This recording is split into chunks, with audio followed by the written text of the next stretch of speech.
राज्यसभा में गरजेंगे आज प्रधानमंत्री नरेंद्र मोदी। नमस्कार, स्वागत है आप सभी का डीडी न्यूज के इस विशेष कार्यक्रम में, जहां प्रधानमंत्री नरेंद्र मोदी आज राष्ट्रपति के अभिभाषण पर धन्यवाद प्रस्ताव पर चर्चा के दौरान जवाब अपना प्रस्तुत करेंगे और साथ ही राज्यसभा में राष्ट्रपति के अभिभाषण पर धन्यवाद प्रस्ताव को लेकर विस्तार से चर्चा की जा चुकी है, जिसमें नेता प्रतिपक्ष मल्लिकार्जुन खड़गे और नेता सदन जगत प्रकाश नड्डा दोनों अपना भाषण दे चुके हैं।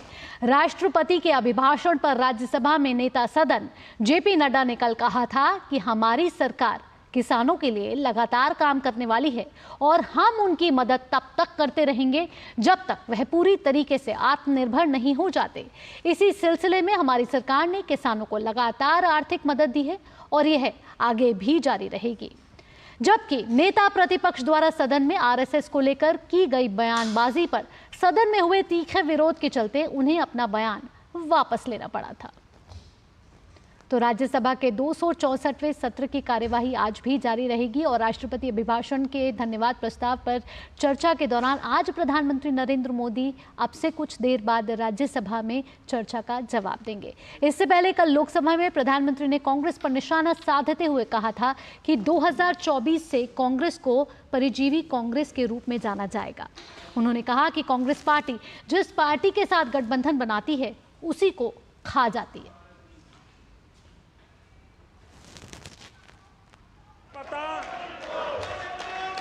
कि कांग्रेस के जो साथी दल है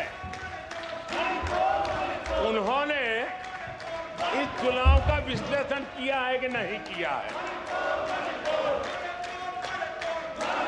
ये चुनाव इन साथियों के लिए भी एक संदेश है। आदरणीय सभापति जी, अब कांग्रेस पार्टी 2024 से एक परजीवी कांग्रेस पार्टी के रूप से जानी जाएगी। 2024 से जो कांग्रेस है वो परजीवी कांग्रेस है और परजीवी वो होता है जो जिस शरीर पर उस शरीर के साथ रहता है, ये परजीवी उसी को ही खाता है। कांग्रेस भी जिस पार्टी के साथ गठबंधन करती है उसी के वोट खा जाती है और अपनी सहयोगी पार्टी की कीमत पर वो फलती फूलती है और इसलिए कांग्रेस परजीवी कांग्रेस बन चुकी है। प्रधानमंत्री ने लोकसभा में नेता प्रतिपक्ष राहुल गांधी को उनके सदन में व्यवहार को लेकर भी घेरा और कहा कि आपके व्यवहार को देखते हुए लगता है कि तुमसे नहीं हो पाएगा। बालक बुद्धि में ना बोलने का ठिकाना होता है और न ही बालक बुद्धि में व्यवहार का कोई ठिकाना होता है। और जब ये बालक बुद्धि पूरी तरह सवार हो जाती है तो सदन में भी किसी के गले पड़ जाते हैं। ये बालक बुद्धि अपनी सीमाएं खो देती है तो सदन के अंदर बैठ करके आंखें मारते हैं, आंखें मारते हैं। इनकी सच्चाई आदरणीय सभापति जी अब पूरा देश समझ गया है। इसलिए आज देश इनसे कह रहा है तुमसे नहीं हो पाएगा। प्रधानमंत्री ने साथ ही कहा कि हिंदुओं पर झूठा आरोप लगाने की साजिश हो रही है। प्रधानमंत्री के 2 घंटे और 15 मिनट की स्पीच में उन्होंने राहुल गांधी के हिंदुओं के हिंसक होने वाले बयान पर भी उन्हें आड़े हाथों लिया और उन्होंने कहा कि सोची समझी रणनीति के तहत हिंदू समाज विरासत नीचा दिखाना, अपमानित करना और मजाक बनाया जा रहा है।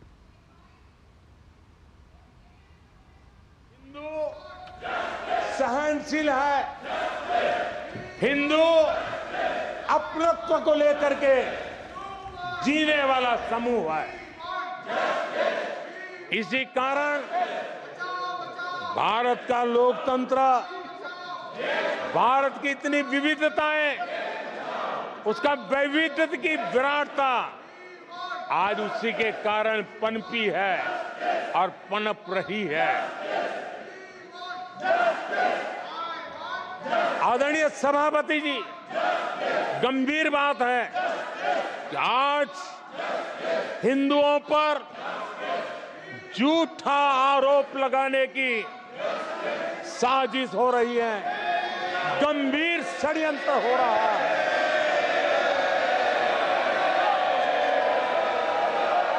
आदरणीय सभापति जी,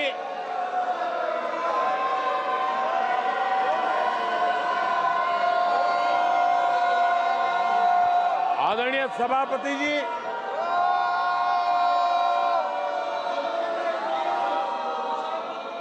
ये कहा गया हिंदू हिंसक होते हैं? ये है आपके संस्कार, ये है आपका चरित्र,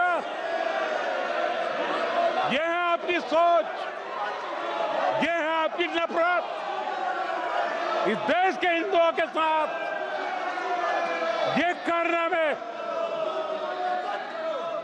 आदरणीय सभापति जी, ये देश शताब्दियों तक इसे भूलने वाला नहीं है।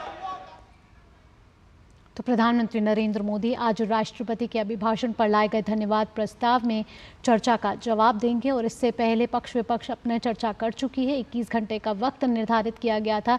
बीते कल प्रधानमंत्री ने लोकसभा में राष्ट्रपति के अभिभाषण पर लाए गए धन्यवाद प्रस्ताव का चर्चा का जवाब दिया और आज प्रधानमंत्री राज्यसभा में धन्यवाद प्रस्ताव पर चर्चा का जवाब देंगे। और इससे पहले उन्होंने जब वो जवाब दे रहे थे और उन्होंने 2 घंटे 15 मिनट की स्पीच दी, उन्होंने विपक्षी दल कांग्रेस को आड़े हाथों लिया और उन्हें करारा जवाब दिया। आज भी विपक्ष द्वारा लगाए गए आरोपों का प्रधानमंत्री नरेंद्र मोदी राज्यसभा में जवाब दे सकते हैं और इस पर खास विश्लेषण के लिए हमारे साथ हमारे अतिथि मौजूद हैं। रोशन गौड़ जी हैं हमारे स्टूडियो में, वरिष्ठ पत्रकार हैं। रोशन जी, आपका स्वागत। साथ ही साथ जूम से हमारे साथ जुड़ रहे हैं समीर चौंगावकर, वरिष्ठ पत्रकार हैं। समीर जी, आपका भी स्वागत। और हमारे संवाददाता ऋषि कुमार ताज़ा अपडेट के साथ हमारे साथ चुके हैं दिल्ली से। आप तीनों का स्वागत। आपसे पहले शुरू करना चाहूंगी रोशन जी कि जिस तरीके से आज प्रधानमंत्री नरेंद्र मोदी राज्यसभा में जवाब देंगे धन्यवाद प्रस्ताव पर, किन किन मुद्दों को प्रधानमंत्री आज राज्यसभा में उठा सकते हैं, वो जवाब दे सकते हैं और कौन कौन से ऐसे मुख्य बातें होंगी जिसे प्रधानमंत्री राज्यसभा में रख सकते हैं? देखिए, कल प्रधानमंत्री ने 2 घंटा 15 मिनट लोकसभा में बोला और उन्होंने उन सब सवालों का जवाब दिया जो विपक्ष ने और उनके जो साथी दल हैं उन्होंने भी जो सवाल उठाए थे, खासकर जो leader of opposition Rahul Gandhi ने सवाल उठाए थे। तो मुझे लगता है कि उन्हीं सवालों के इर्द गिर्द वही सवाल राज्यसभा में भी उठाए गए हैं, चाहे मल्लिकार्जुन खड़गे ने उठाए हों या दूसरे जो विपक्षी दल हैं। तो उन सवालों के जवाब प्रधानमंत्री को देने हैं।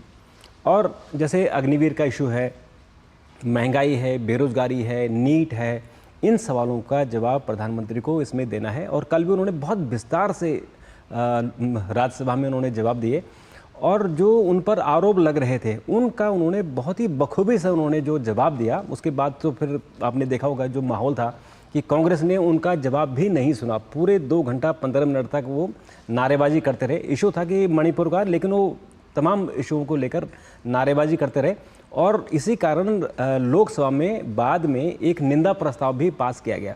तो मुझे लगता है कि जो परंपरा है कि लीडर ऑफ द हाउस, जो सदन के नेता हैं, जब वो बोलते हैं तो बाकियों को शांत रहना चाहिए। और जब आपने 21 घंटे की चर्चा की तो उस चर्चा का जवाब भी आपको सुनने के लिए तैयार रहना चाहिए था, लेकिन ऐसा नहीं हुआ। बड़ा दुर्भाग्य था और हम लोग भी प्रेस क्लब में बैठकर देख रहे थे और मुझे ऐसा लग रहा था कि शायद प्रधानमंत्री 1-1.5 घंटे में अपना भाषण खत्म कर देंगे, पर चूंकि उनका जो लगातार वो नारेबाजी कर रहे थे तो मुझे ऐसा लग रहा था कि प्रधानमंत्री जी को ऐसा लगा कि ये नारेबाजी कर रहे हैं तो उनको कम से कम थकाना चाहिए। और उन्होंने एक बार एक सदस्य को पानी भी पिलाया कि आप पानी पियो, नारेबाजी करो। तो वो एक सीन था देखने वाला। तो मुझे लगता है कि आज हमें राज्यसभा में भी ये सब देखने को मिलेगा और इन सब मुद्दों पर जो विपक्ष ने उठाए उनका सिलसिलेवार जवाब प्रधानमंत्री देंगे। जी, उम्मीद यही की जा रही है। समीर जी में हमारे साथ मौजूद हैं वरिष्ठ पत्रकार। समीर जी, यहाँ मैं आपसे पूछना चाहूँगी कि एक बेहतर लोकतंत्र की पहचान होती है कि एक मजबूत विपक्ष हो, लेकिन और जब मजबूत विपक्ष संसद में हमें दिखा भी लोकसभा में तो एक शुभ संकेत माने जा रहे थे, लेकिन जिस तरीके से हम विपक्ष का व्यवहार लोकसभा में हमें देखने को मिला है कि प्रधानमंत्री की लगातार स्पीच के दौरान विपक्ष लगातार गतिरोध करता रहा। इसके इतर जब राहुल गांधी की स्पीच चल रही थी 90 मिनट की, तब सत्ता पक्ष की ओर से किसी ने विरोध प्रदर्शन नहीं किया। किस तरीके से विपक्ष अपनी रणनीति को आगे लेकर चल रहा है? लेकिन विपक्ष किस तरह की रणनीति को लेकर आगे चलेगा आने वाले दिनों में, ये अभी इसमें तय हो चुका है। इस छोटे से सत्र के अंदर आप देखिए प्रोटेम स्पीकर को लेकर जिस तरीके से विपक्ष ने विरोध प्रदर्शन किया, जिस तरीके से नीट को लेकर विपक्ष लगातार हंगामा करता रहा। जब शपथ ग्रहण सांसदों का चल रहा था उस समय शिक्षा मंत्री धर्मेंद्र प्रधान जब शपथ ग्रहण करने आ रहे थे तो उस समय किस तरीके से शेम शेम नीट नीट के नारे लगाए गए। तो बेसिकली जब शपथ ग्रहण का जब सत्र होता है उस समय किसी भी तरीके से होल्ला नहीं होता। मुझे लगता है कि इस सत्र में विपक्ष को इससे बचना चाहिए था। जब राहुल गांधी बोल रहे थे 90 मिनट तक, तो क्या प्रधानमंत्री की तरफ से या भारतीय जनता पार्टी की तरफ से किसी तरह का इस तरह के सब पूरे समय होल्ला मचाया गया था क्या? तो मुझे लग रहा है कि विपक्ष को कम से कम प्रधानमंत्री मोदी का भाषण ध्यान से सुनना था। आपने प्रधानमंत्री पर आरोप लगाए, आपने सरकार में जवाब जानना चाहा, आपने सारे प्रश्न उठाए, आपको जो कहना था आपने सब कहा। जब प्रधानमंत्री का वक्त आया जवाब देने का तो उसका जवाब सुन लेते। मुझे लग रहा है कि विपक्ष मन बनाकर आया था कि हमें लोकसभा को नहीं चलने देना, और मुझे लग रहा है कि जो कल लोकसभा में हुआ है वही हमें राज्यसभा में देखने को मिलेगा। राज्यसभा में जब आज प्रधानमंत्री मोदी राष्ट्रपति के अभिभाषण के धन्यवाद प्रस्ताव पर जब बोलेंगे तो मुझे लग रहा है राज्यसभा के अंदर भी कांग्रेस और विपक्ष के जो सांसद है राज्यसभा के वो उसी तरह से हुड़दंग मचाने की कोशिश करेंगे, प्रधानमंत्री मोदी के भाषण को में वधार डालने की कोशिश करेंगे। मुझे लग रहा है लोकतंत्र की परंपरा के लिए एक अच्छी बात नहीं है। देखिए सरकार तो सत्ता बहुमत से चलती है लेकिन सदन तो सहमति से चलता है। और मुझे लग रहा है कि जिस तरीके से कटुता शुरुआत से देखने को मिल रही है तो मुझे लग रहा है कि आने वाले समय में हमें कोई बहुत अच्छा माहौल लोकसभा या राज्यसभा का देखने को नहीं मिलेगा। मुझे लग रहा है उसका एक ट्रेलर हमने देख लिया कि आने वाले दिनों में चाहे वो बजट सत्र हो या उसके बाद जितने भी सत्र आएंगे अगले 5 साल के अंदर, सभी सत्रों में हमें लगता है कि कोई सार्थक चर्चा सुनने को नहीं मिलेगी। मुझे लगा इसी तरह का हुड़दंग और हुड़दंग होगा, सांसदों का निलंबन होगा और बिना सांसदों की और विपक्ष गैर मौजूदगी में बिल पास किए जाएंगे। किसी बिल पर कोई सार्थक चर्चा सुनने को नहीं मिलेगी। मुझे लगता है देश के लिए दुर्भाग्यपूर्ण समय कि विपक्ष को जब अब 10 साल बाद विपक्ष के नेता का पद मिला है, राहुल गांधी विपक्ष के नेता बन चुके हैं, आज 233 सांसद विपक्ष के पास है, तो विपक्ष सार्थक चर्चा में हिस्सा ले। सरकार से जितने प्रश्न पूछना है वो पूछ सकता है, उसका अधिकार है। और जब सरकार जवाब देती है ना, सुनने का धैर्य भी विपक्ष के पास होना चाहिए। मुझे लग रहा है कि इस बात की कमी हमें देखने को मिली है। जो कल लोकसभा में हुआ है मुझे लग रहा है वैसे ही राज्यसभा में होगा। प्रधानमंत्री मोदी जी का भाषण बहुत विस्तृत भाषण था कल लोकसभा के अंदर, लगभग सभी विषय को उन्होंने कवर किया है। मुझे लगता है राज्यसभा में मणिपुर पर भी बोल सकते हैं। और जिस तरीके से कल उन्होंने कांग्रेस को चीरफाड़ किया था और हमेशा करते रहते सदन के अंदर, मुझे लग रहा है राज्यसभा में भी आज वो निर्बाध जारी रहेगा। कांग्रेस को तो फिर आईना दिखाने का काम करेंगे। ऋषि संवाददाता भी हमारे साथ जुड़े हुए हैं। ऋषि, हमने देखा कि जब राज्यसभा की चर्चा हुई तब सत्ता और विपक्ष दोनों के बीच जुबानी जंग देखने को मिली। नेता सदन ने जेपी नड्डा ने कल कहा कि किसानों के लिए लगातार भारतीय जनता पार्टी सरकार जो है वो लगातार काम कर रही है। वहीं विपक्ष ने देखा तो वो ऐसे मुद्दे सामने लेकर आ रहे थे जो देश की समस्याओं से नाता नहीं रखते हैं। इस लिहाज से आज प्रधानमंत्री नरेंद्र मोदी जब राज्यसभा में गरजेंगे तो वो विपक्ष को किन मुद्दों पर घेर सकते हैं?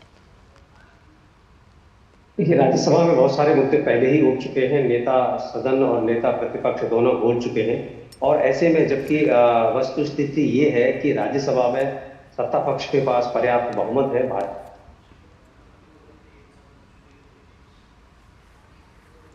जी ऋषि, जो भारतीय जनता पार्टी की तरफ से खासतौर से प्रधानमंत्री बोलेंगे तो वो जो मुद्दे जो खासतौर से विपक्ष ने उठाए थे, और हमने देखा था कि मल्लिकार्जुन खड़गे ने जो आरएसएस का मुद्दा उठाया था उनके आचरण को लेकर, उस पर उन्होंने उस सदन में अपने वापस लेना पड़ा था क्योंकि इस पर काफी तीखा विरोध देखने को मिला था। मुझे लगता है इसको भी प्रधानमंत्री के द्वारा इस पर संज्ञान लिया जाएगा क्योंकि हमने देखा है कि सदन के अंदर जो जो मुद्दे उठते हैं, चर्चा का जवाब जब दिया जाता है तो उन सब मुद्दों का जरूर उसमें कोई ना कोई पक्ष जरूर रखा जाता है। तो ऐसे में मुझे लगता है आरएसएस के मुद्दे पर क्योंकि पहले ही काफी हंगामा हो चुका है राज्यसभा में, इस पर एक बार फिर से गहमागहमी देखने को मिल सकती है। लेकिन इतना तो साफ है कि राज्यसभा में जब 12 बजे के आसपास प्रधानमंत्री का अभिभाषण के पर जो धन्यवाद प्रस्ताव पर जो जवाब आएगा उसमें इतना जरूर है कि वो विपक्ष को आड़े हाथों लेंगे। और इसमें सभापति ने भी कल कहा था कि जिस तरीके से नेता प्रतिपक्ष ने आरएसएस को लेकर बोला है वो गलत है और किसी भी राष्ट्रवादी और देशभक्त संगठन के लिए ऐसा नहीं बोलना चाहिए। इस मामले में मल्लिकार्जुन खड़गे ने अपनी गलती भी मानी, तो मुझे लगता है ये मुद्दा भी बेहद अहम रहेगा। जी ऋषि, यहाँ मैं रोशन जी के पास भी आना चाहूँगी। रोशन जी, जब हमने सबसे पहले राहुल गांधी को सुना था, जब ओम बिरला लोकसभा अध्यक्ष चयनित हुए थे, तो उन्होंने कहा था, राहुल गांधी ने कहा था कि ओम बिरला जी से ये उम्मीद की जा सकती है कि वो इस बार विपक्ष को पूरा मौका देंगे। मौका तो पूरा मिल रहा है, लेकिन क्या विपक्ष मौका दे रहा है? ना बोलने के लिए वो हमेशा तत्पर खड़ा हुआ है, विरोध प्रदर्शन कर रहा है।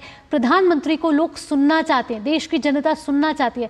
इस मौके पर ऐसा व्यवधान आड़े लाना कितना निंदनीय है? देखिए, मैं इस जो लोकसभा है, मैं कई साल से कवर कर रहा हूँ और जब से राहुल गांधी का उदय हुआ है, यानी जब राहुल गांधी कांग्रेस के अध्यक्ष बने, तब से लेकर अब तक एक एटीट्यूड देखने को मिल रहा है राहुल गांधी का कि विरोध करो, विरोध मुद्दा हो या ना हो, केवल विरोध करो, नारेबाजी करो और जो सत्ता पक्ष है उनको बोलने मत दो। परसों जब राहुल गांधी ने बोला 1 घंटा 42 मिनट का, इतना लंबा उनको समय दिया। और एक बार लोकसभा अध्यक्ष ने उनसे कहा भी कि अगर आप सभी समय आप ले लोगे तो जो कांग्रेस के बाकी सदस्यों की जो लिस्ट है उनको बोलने का मौका नहीं मिलेगा। तो उन्होंने कहा कि कोई बात नहीं, मैं अकेला सबके बदले बोलूँगा। तो इतना लंबा समय आपको दिया, आपने तमाम तरह के आरोप लगाए, उन सब आरोपों को सुना, सरकार की तरफ से मंत्रियों ने उनका उसी वक्त जवाब भी दिया। और बाद में जब प्रधानमंत्री पर आपने आरोप लगाए थे और उनका नंबर था बोलने का, क्योंकि ये जो एक जो नियम भी होता है कि जिस व्यक्ति पर आपने आरोप लगाए उस व्यक्ति को मौका मिलना चाहिए कि वो उनकी सफाई दे, उसका जवाब दे।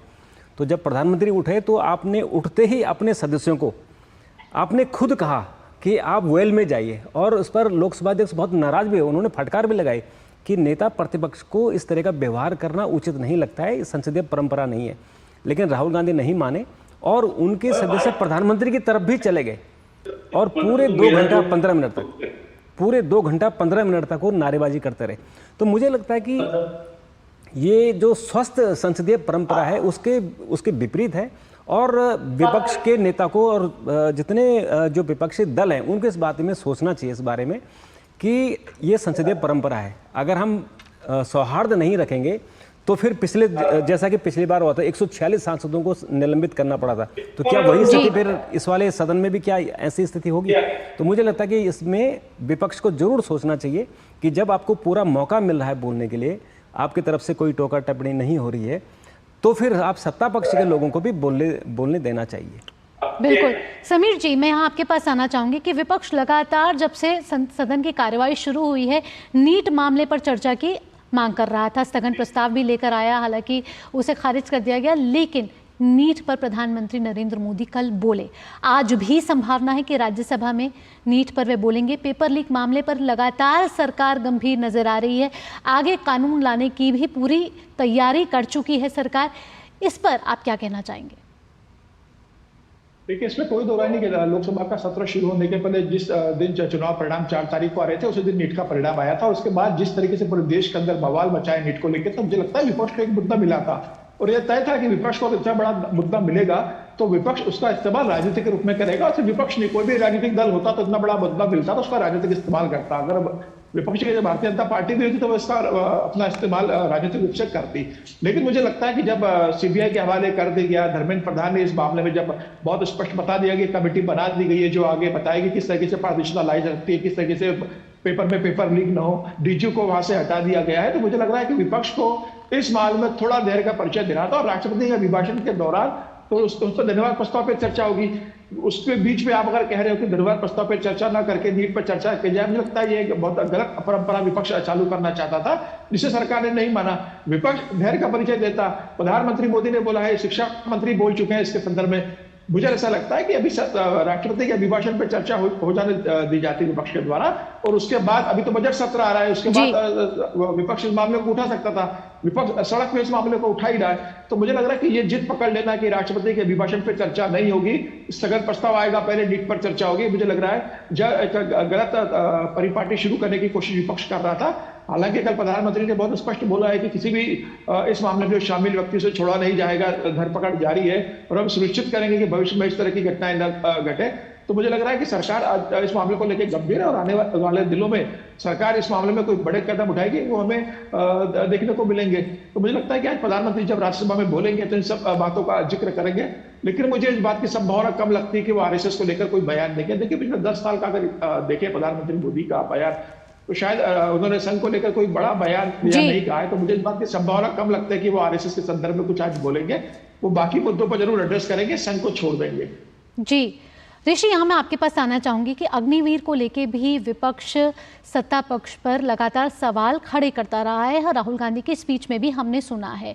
क्या आज प्रधानमंत्री अग्निवीर योजना पर भी कोई मुद्दा या फिर उससे लेकर कोई जुड़ा जो विपक्ष ने आरोप लगाए हैं उस पर बोल सकते हैं? देखिए, जहां तक चर्चा का जवाब का जो तरीका होता है, और जो आमतौर पर हमने देखा है कि हमारे संसदीय परंपराओं में रहा है कि इनमें जब सदन में अलग अलग राजनीतिक दलों के जो नेता बोलते हैं और उसमें सरकार के सामने जिन जिन चीजों को वो रखते हैं, खासतौर से जो प्रमुख मुद्दे होते हैं, उन सभी पर क्रमवार बिंदुवार चर्चा के जवाब में सब चीजों को सम्मिलित किया जाता है। लेकिन ये प्रधानमंत्री के ऊपर है कि वो किस बिंदु को बहुत ज्यादा तवज्जो देना चाहते हैं और किस बिंदु पर कम बोलना चाहते हैं। लेकिन इतना जरूर है कि जो भी मुद्दे सदन में उठते हैं उनका विस्तृत ब्यौरा प्रधानमंत्री के पास रहता है कि किस सदस्य ने, किस पार्टी ने क्या बोला है। और कई बार उनकी कोशिश रहती है कि जब ये चर्चा हो रही हो और वो सदन में मौजूद रहे।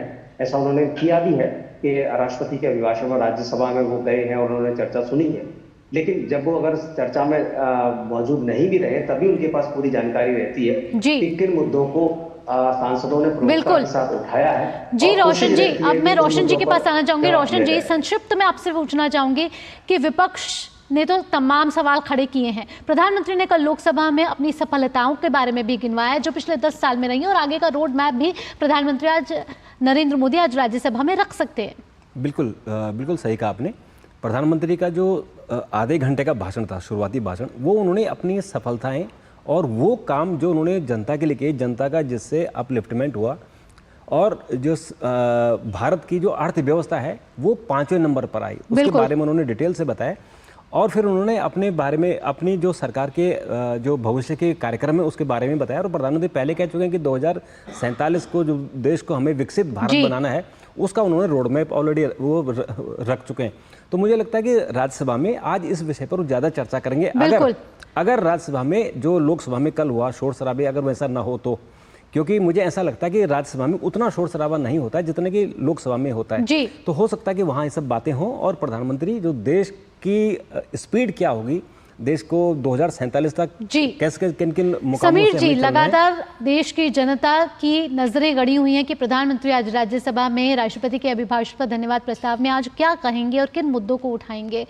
आपसे पूछना चाहेंगे कि प्रधानमंत्री नरेंद्र मोदी ने कल बोला है कि तीसरी बार जनता ने उन पर विश्वास किया है और वो 3 गुना आगे बढ़कर काम करेंगे।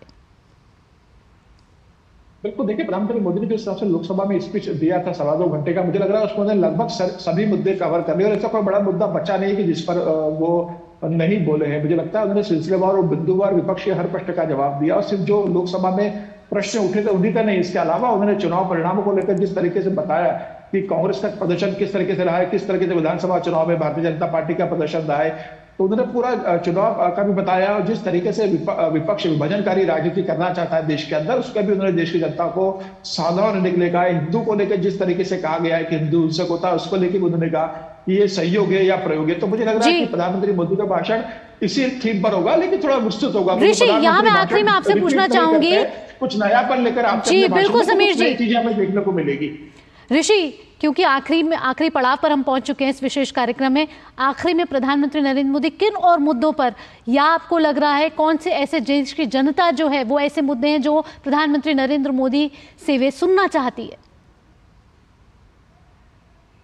देखिए, निश्चित तौर से प्रधानमंत्री के सामने अब तीसरी सरकार का जो लक्ष्य है उसको देश की जनता के सामने रखना है। और ऐसे में प्रधानमंत्री इस बात को समझते हैं कि ये जो जिम्मेदारी उन्हें तीसरी बार मिली है, जो कि एक ऐतिहासिक रूप से उन्हें जिम्मेदारी मिली है, ऐसे में मुल्क को आगे ले जाना, लोगों की एस्पिरेशंस को पूरा करना, और इस बात को प्रधानमंत्री खुद कहते रहे हैं कि वो शिद्दत से सेवा को प्रमुखता देते हुए देश की जनता जी ऋषि, समय की कमी है फिलहाल के लिए। रोशन जी आपका, समीर जी आपका, ऋषि आपका, इन तमाम जानकारियों के लिए आपका बहुत बहुत धन्यवाद। तो आज सभी की निगाहें रहेंगी राष्ट्रपति अभिभाषण पर धन्यवाद प्रस्ताव चर्चा में। प्रधानमंत्री नरेंद्र मोदी आज राज्यसभा में किन मुद्दों को सामने रखते हैं, फिलहाल के लिए इस विशेष प्रस्तुति में इतना ही। मुझे दीजिए अनुमति। नमस्कार।